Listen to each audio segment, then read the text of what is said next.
hari umugabo ugeze ambwira ngo siti na pari tetwa kambisobanure mu kinyarwanda ariko iki kinyabupfura nimba utarasomye jya wicecekera jya wicecekera ye twari dukwiye kwigisha ibyo twasomye apana ibihuje n'amarangamutima yacu n'amakene yacu n'inzara yacu n'ibyo twifuza mu bantu oya niba turi kwigisha ijambo ry'Imana Bibiliya iravuga ngo umuntu wese uvuga izina ry'Uwiteka nave mu bidatunganye.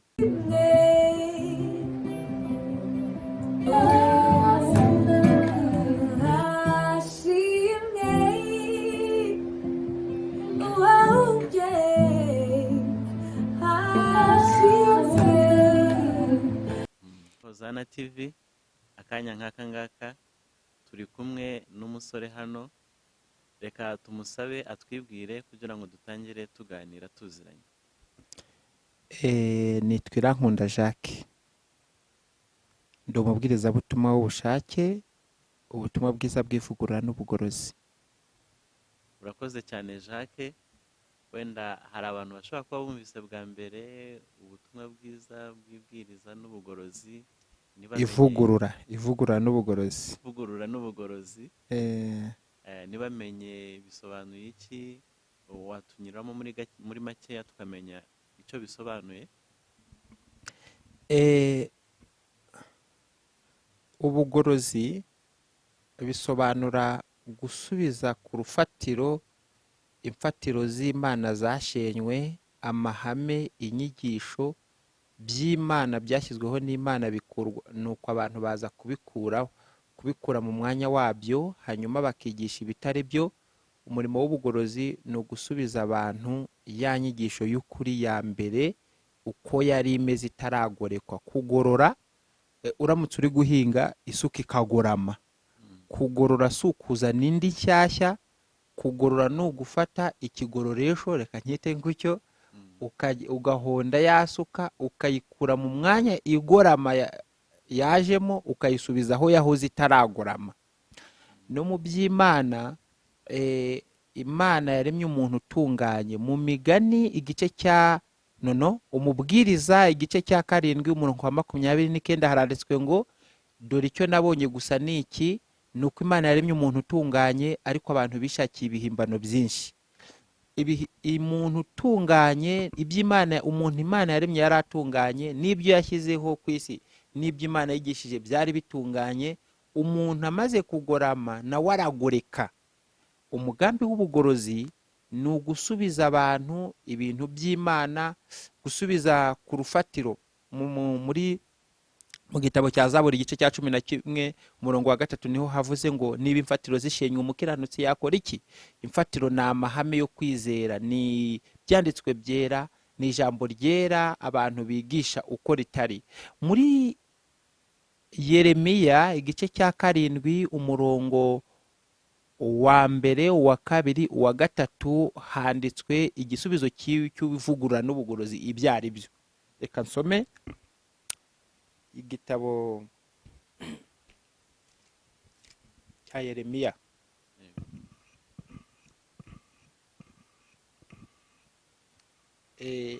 Twatangiye kuganira, twageze kuri.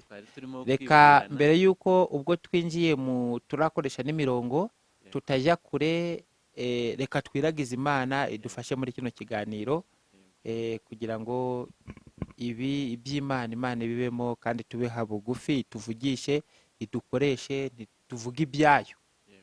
Reka dusenge. Urakarama Data wera, turagushimye izina ryawe nirabwe icyubahiro, utugirire neza kuko uduhaye uyu mwanya n'aya mahirwe kugira ngo twongere tuganire ku byawe. Wandikishije yuko aho 2 cyangwa 3 bateraniye baganira ku byawe, uhyuze ukabana nabo. Turakwinginze ngo ubane natwe, kandi abantu ku isi ubamenyesha ibyawe mu manyakuri yabyo, kandi udushoboze twese kubigenderamo, uzaduhemba ubugingo buhoraho mu izina rya Yesu, amen.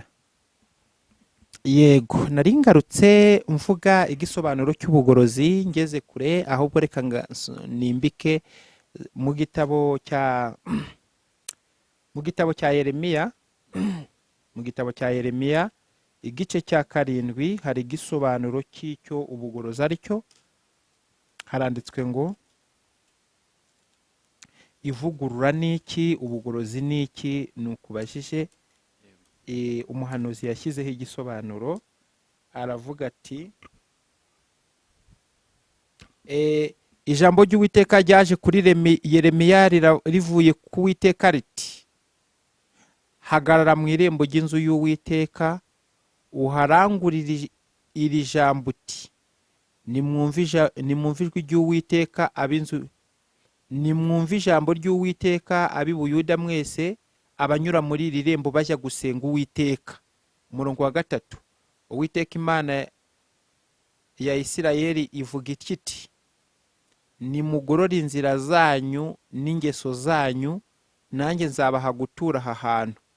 Ntimukiringire amagambo y'ibinyoma ngo muvuge muti, urusengero rw'Uwiteka, urusengero rw'Uwiteka nguru. Kuko nimugorora rwose inzira zanyu n'ingeso zanyu, mugasohoza imanza zitabera z'umuntu n'umuturanyi we, ntimubonerane umushyitsi n'imfubyi n'umupfakazi,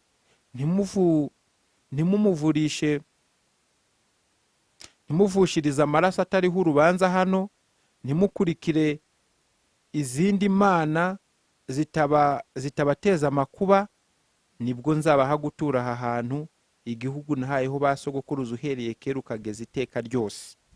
Ku murongo wa 3 handitswe ngo Uwiteka Imana ya Isirayeli iravuga iti, nimugorore inzira zanyu n'ingeso zanyu. Iyo bavuze ngo kugorora inzira n'ingeso, ingeso ni imico y'abantu, imyitwarire y'abantu. Iyo bavuze ngo abantu bagorora ingeso, baba bashatse kuvuga imyitwarire, imico, imigenzereze y'abantu, individuals, just abantu ku giti cyabo. Ibyo Bibiliya ikwigisha ubikurikize, sibyo? Ijambo ry'Imana bagusomera ujye ubishyira mu bikorwa. Mbese ubu umukirisitu ariko usa na kirisitu mu mico, mu ngeso, sibyo? Nugusoma mu gitabo cy'ibyakozwe n'intumwa ahavuga ku bya Barinaba, uzasoma ngo Barinaba yari umunyangeso nziza, wuzuye ubwenge n'urukundo, sibyo? Ngo maze ngo ajya kubwiriza ubutumwa bwiza, abantu benshi mu kirere arimo ngo bakajya bongererwa umwami Yesu, abakizwa bakaba benshi, bitewe nuko ngo barebye ingeso nziza, sibyo? Bibiliya twigisha yuko dusabwa kugira ingeso nziza, imico byinshi twigishwa byiza by'Imana, ariko abantu ukabona batari kubigenderamo, sibyo? Waba uri umucuruzi, mu Migani igice cya 11 akavuga ngo urugero rw'uburiganya ni ikizira ku Uwiteka, ibyo ukaba warabyize ariko ukaba utabishyira mu bikorwa. Ingeso ivugurura ni ukwivugurura, ni ukwikosora. Mu Kirundi ni byandi biti ikanguka, ububyutse. Ivugurura ni ukwikosora ukareba yuko usa n'uko ijambo ry'Imana rivuga. Ibyo nibyo bita ivugurura. Noneho ubugorozi bwo Bibiliya iravuze ngo mugorore inzira n'ingeso. Inzira ni amahame yo kwizera, ibyanditswe byera, abantu bakareba yuko ibyo bizeye bihuye n'uko Bibiliya ivuga, bihuye na mbese ibintu bizera, ibyo kwizera kwawe, iyobokamana yawe ni nyakuri cyangwa irayobye. Ese ntiwaba yarayobye kuko habayeho kugoreka. Ndaguha urugero, urabyumva? Ugasanga hari idini uko byagenda kose urimo, sibyo? Ugasanga Bibiliya yawe utunze, ni urugero, wowe usanzwe, umwizera usanzwe, Bibiliya yawe ikwemerera kubatiza, urabyumva? Ariko idini ryawe ryo ntiribikwemerere. Aho kantu suri kukumva? Aho ikosa ntabwo aba ari hakwiye kugororwa inzira, doctrines, imyizerere, teachings and doctrines, imyizerere, inyigisho. Ubugorozi bugambiriye ngo abantu bongere bige, bigishe, bigishwe, bizere, bayoboke Imana nk'uko Bibiliya ivuga. Suri kubyumva? Wenda nk'ubwo rugero nari mbivuze, mu madini menshi hafi ya yose ntago bemerera abizera, abigishwa basanzwe kubatiza. Ubatiza ni umuntu runaka uba ngo warabyerejwe, warabitorewe, warabisigiwe. Kandi ahubwo Bibiliya ivuga ngo nuko mugende mu mahanga yose mwigisha bari mu butumwa bwiza, abemeye mu babatize. Twibuke ubutumwa ubwiwe wese ni umuntu wese ubwiwe ubutumwa. mu gitabo cy'ibyakozwe no mu gice cya 9 umurongo w'icumi, byakozwe no mu gice cya 9 umurongo w'icumi, wa wundi witwa Pawulo, kera ataraba Pawulo yari Sawuli, yabatijwe n'umwigishwa witwa Ananiya. Niko hano mu byakozwe n'intumwa igice cya 9 umurongo w'icumi. Ni urugero ruto nayo nguhaye. Muri Yohana igice cya 4 umurongo wa mbere, Yohana igice cya 4 ubutumwa bwiza umurongo wa mbere, haranditswe ngo nuko, reka amasome kugira ngo ntanyuranya gatoya nkibagirwa uko bitangira. Haravuze ngo ni igisobanuro cy'ubugorozi, wumva icyerekezo cy'ubugorozi cyari cyo.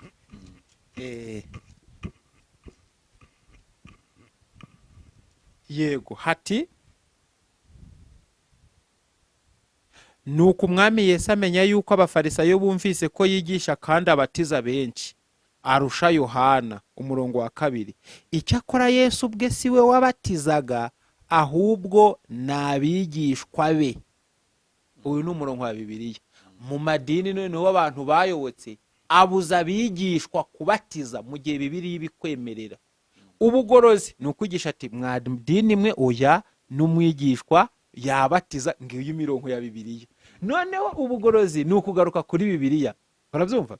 Mu gitabo cyitwa Tragédie des siècles, ni intambara ikomeye, muzasomamo amagambo avuze ngo Roma yakuye Bibiliya mu bantu, yambura abantu Bibiliya.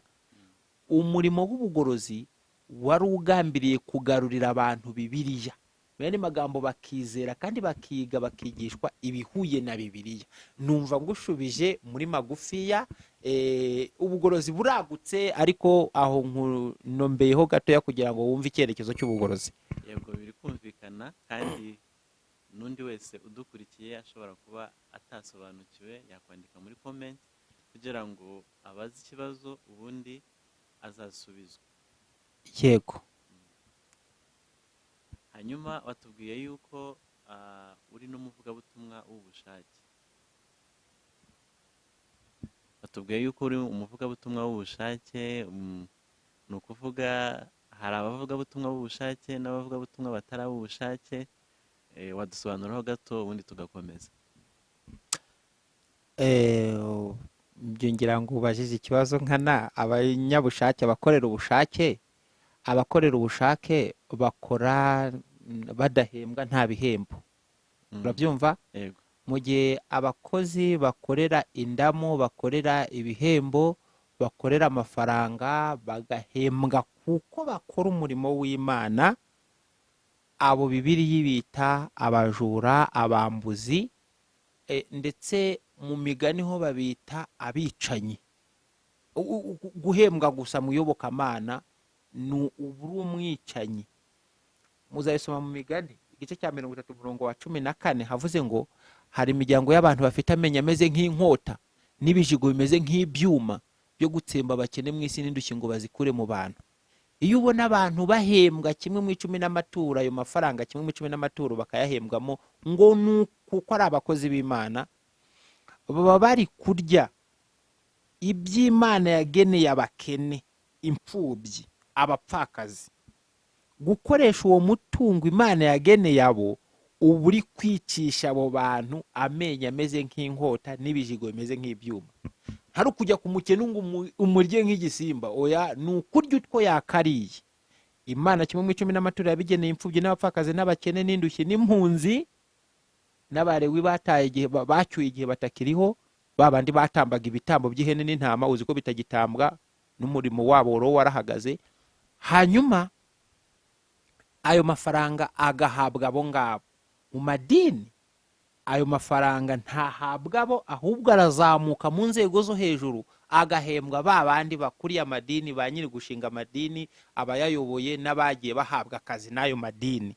Mbese uwakubaza, reka nze nanjye nkubaza, nanjye nigira umunyamakuru gatoya, ari kugira ngo umukire afashe umukene no kugira ngo umukene afashe umukire, wahita mwike? Ni byiza yuko umukire afashe umukene. Yego. Ukuriye idini, nyiri idini, na wa mwigishwa, wa muturage, uwo nguwo, uyu mwigishwa, umukire ni uwuhe? Good, kirumvikana n'umwana yagisubiza, dore ugiye kudidimanga. Birumvikana. Iyo amafaranga Bibiliya iyo abakene mu madini abakene bafasha abakire. Bibiliya ivuga ngo mu byakozwe n'intumwa igice cya 20 umuntu wa 33 haranditswe ngo Pawulo intumwa y'Imana, intumwa aposo, haranditswe ngo sinifuje ikintu cy'umuntu uwo ari we wese. Abapasiteri, abashumba n'abiyita abakozi b'Imana n'abapotere b'uyu munsi bifuza ikintu cy'abantu, si bajya basaba ibintu abantu. Ariko Pawulo ati sinifuje ikintu cy'umuntu uwo ari we wese, ari ifeza cyangwa izahabu cyangwa imyenda. Ifeza, izahabu cyangwa imyenda, ubwanyu muzi yuko aya maboko yanjye ariyo yankenuraga ibyo nari nkenye n'abo twari kumwe. Nababereye icyitegererezo muri byose, yuko ariko namwe mukwiriye gukora imirimo kugira ngo mubone uko mufasha abadakomeye. Urumva abafashwa ni abakomeye n'abadakomeye. Ni abadakomeye financially, just mu economically. No kwibuka amagambo umwami Yesu yavuze ngo gutanga guhesha umugisha kuruta guhabwa. Ibyo abakorerabushake n'ababwiriza ubutumwa ku buntu, kuko nibyo Bibiliya dutegeka. Matayo igice cya 10 umurongo w'8, abatumwe kubwiriza, batumwe kubwiriza ariko ku buntu. Pawulo mu byakozwe no mu gice cya 9 umurongo wa 17 handitsweho yuko yavuga ubutumwa abuvuga ku buntu. Kubuki? Ku buntu. Just noneho Yohana igice cya 10 umurongo w'8 havuga yuko ku murongo w'10 n'uw'8 n'uw'10 kugeza 11 havuga yuko iyo uragira intama ariko ugakorera umushahara, ugakorera ibihembo byitwa hiring, just uhembwa, uri angaje, uhembesha, ngo ubu uri umujura, ubu uri umunyazi, ubu uri umwambuzi, kandi ngo ntubu uri umwungeri nyakuri. Mu yandi magambo uri umwungeri gito. Mu yandi magambo ubu uri umuyobe kandi uyobya. Yego, aho rero twahisemo gukora nk'uko Imana idutegeka, dukoze ku buntu, tukabwiriza ubutumwa ku buntu, kuko ari Imana iduhamagarira gukora no kubwiriza ijambo ry'Imana, tukaragira intama nk'izacu nk'abazazibazwa. Yego, uvuze amagambo meza kandi akomeye, kuyahuza n'ubuzima bw'iki gihe n'insengero z'iki gihe, navuga ngo biragoye. Wenda urugero, hari umuntu umwe twaganiriye aratubwira ati njyewe niba mu bakristo banjye 50 bafite imodoka zihenze, nanjye ngomba kuba nyifite. Niba bafite Range Rovers ari 50, nanjye hagomba kubonekamo iyanjye. None ubwo ngubwo niba ashumbye cyangwa se ayoboye abantu bafite ubutunzi, ubo kuba yababwira ati nanjye nimufatanye mume imwe nanjye nyigire, ntabwo bihuye n'ijambo ry'Imana. Wabyumva gute? Hari ubwo uyu murongo iyi nyandiko nigeze kuyisoma, ariko reka nongere nyisome, kuko mu gitabo urwa mbere rw'Abakorino igice cya 11 umurongo wa 16 dore uko handitswe.